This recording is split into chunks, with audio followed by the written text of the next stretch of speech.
In the grand dining hall of the presidential palace in Ouagadougou, the air was thick with the aroma of traditional Burkina Faso cuisine, rice, fried chicken, and vegetables, a favorite of President Ibrahim Traoré.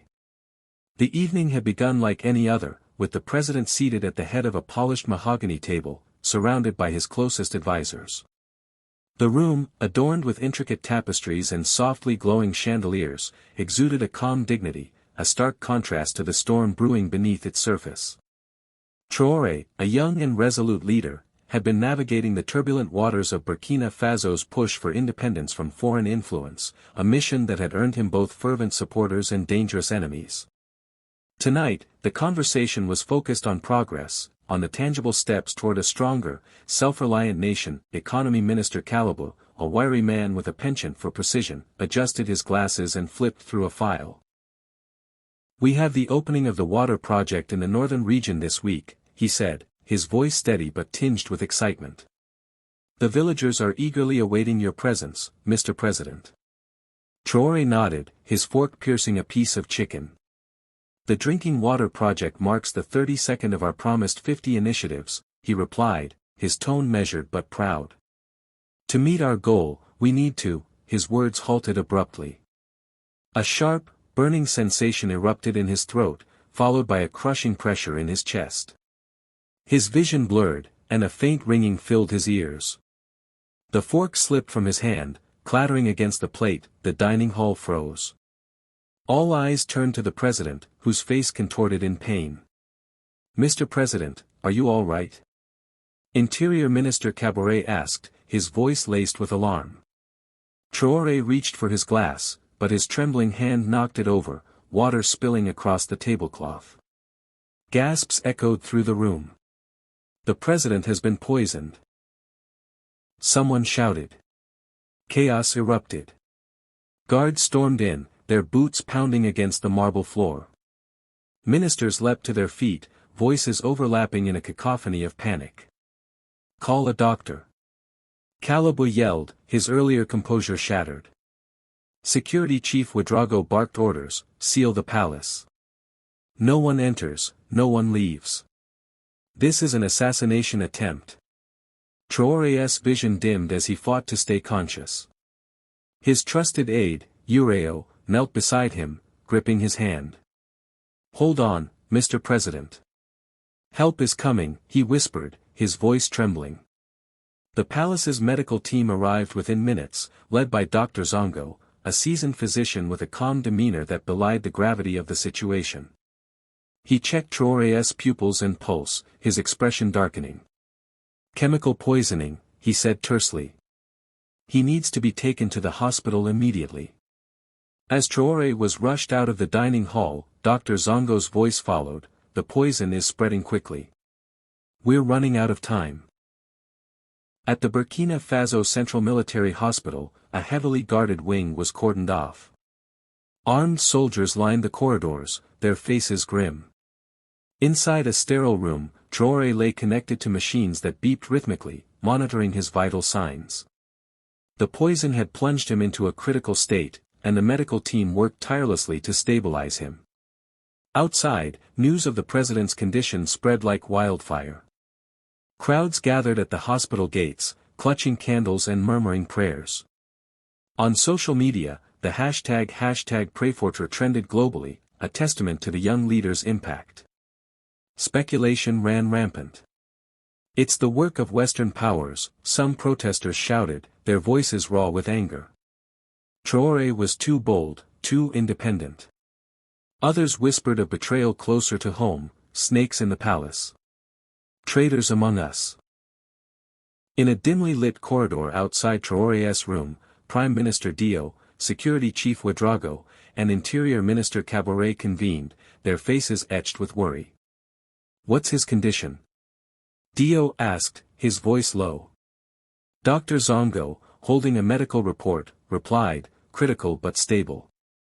The poison is sophisticated, likely crafted in a specialized lab." This wasn't the work of an amateur. Ouedraogo's eyes narrowed.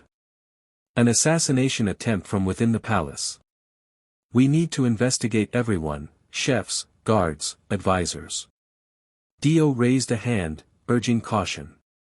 Panic and accusations will destabilize the country.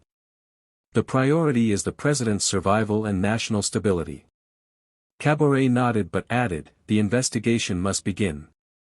Everyone in the palace is a suspect, including us.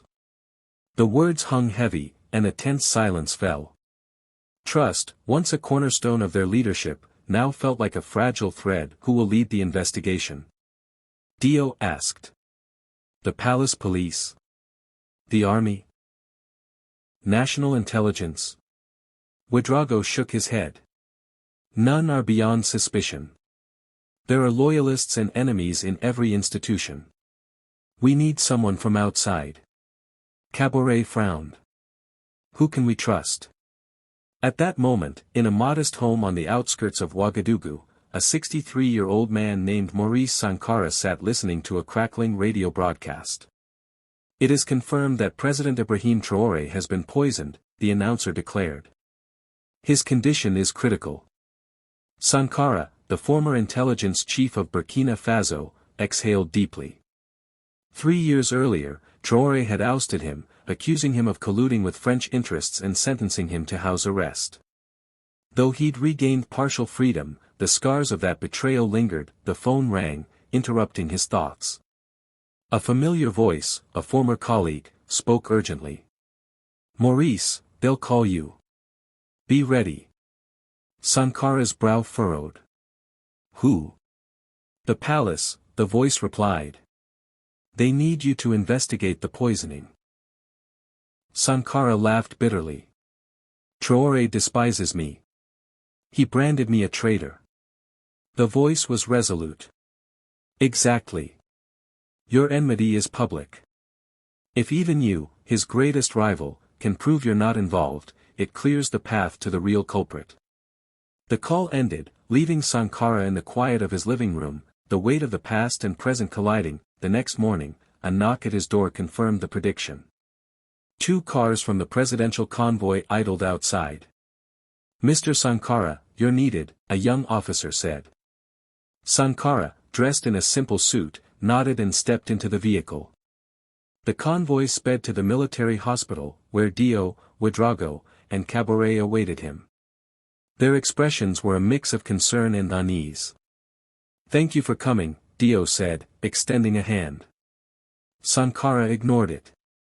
Did I have a choice, Prime Minister?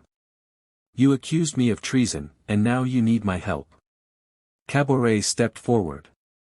The country needs you. Someone tried to kill the president, and we believe it's an inside job.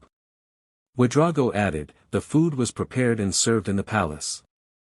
Everyone is a suspect. Sankara's gaze was icy. Why me? Traoré ruined my career, my reputation. Dio's response was calculated. That's precisely why. If even you, his adversary, work to save him, we can trust the investigation's integrity. Sankara weighed his options. This was a chance for revenge. Traoré's death could restore his own standing. Yet, the attack's cowardice stirred something deeper. Poison was a dishonorable weapon, unfit even for an enemy. Tell me everything, he said finally.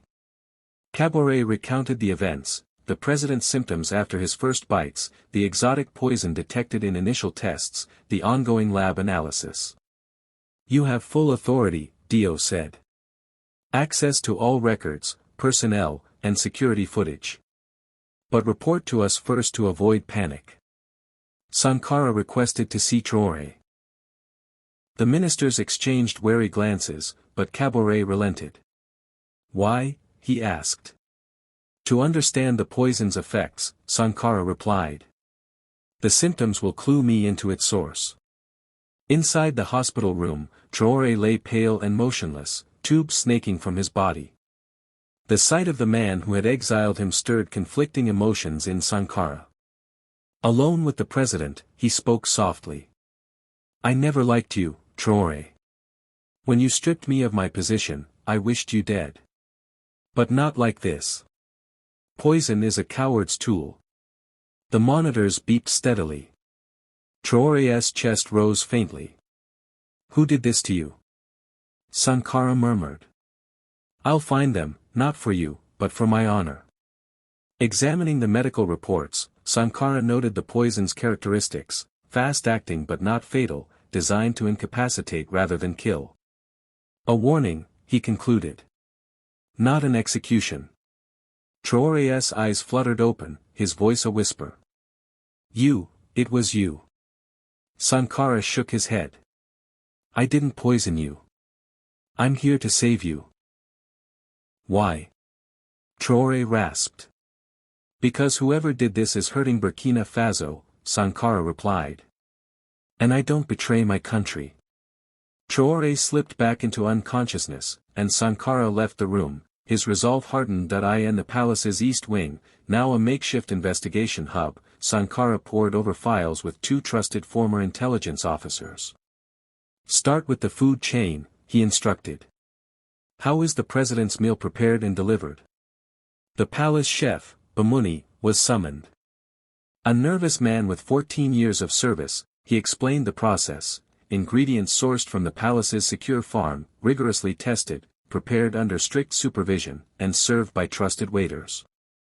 Last night, the waiter was Suleiman, an 8-year veteran. Who else was at the table? Sankara asked. Bamuni listed the attendees: Kabore, Kalabo, Ouedraogo, Foreign Minister Zita, and Traoré. Sankara dismissed the chef and turned to Ouedraogo. Find Suleiman. Now. But the waiter had vanished. His home was empty, his phone offline. He's our suspect, Ouedraogo said. He poisoned the food and fled. Sankara shook his head. Too obvious. He's likely dead, used as a pawn. They searched Suleiman's home, finding an envelope with 10,000 euros hidden in a compartment. A payoff, Sankara noted. But from whom?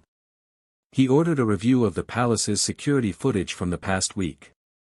Hours later, a discovery: Suleiman meeting Hamadou Savadogo, a foreign relations advisor, in the palace's back garden. Savadogo handed the waiter a small envelope. Bring Savadogo in, Sankara ordered. The advisor, calm and polished, claimed the money was a gift for Suleiman's sick mother. 10,000 euros is generous, Sankara pressed. And your withdrawal of 50,000 euros 2 weeks ago? Your Paris hotel reservation? Savadogo's composure cracked. I was a middleman, he confessed. For Pierre Dumont, a French foreign ministry official. They wanted Traoré weakened, not dead, to push pro-French policies. Sankara's plan took shape: lure Dumont to Burkina Faso by faking Traoré's worsening condition, then trap him. The plan unfolded swiftly. A false report announced Traoré's critical state, followed by a fabricated claim of his death. The nation mourned, unaware of the ruse. Dumont arrived, expecting to secure agreements with a temporary government. Sankara's team arrested him, exposing a web of foreign interference. Traoré, recovering slowly, approved the operation. They want to control us, he said. Show them we won't bend. As the truth emerged, Burkina Faso rallied behind its leader, stronger and more united, ready to face the challenges ahead.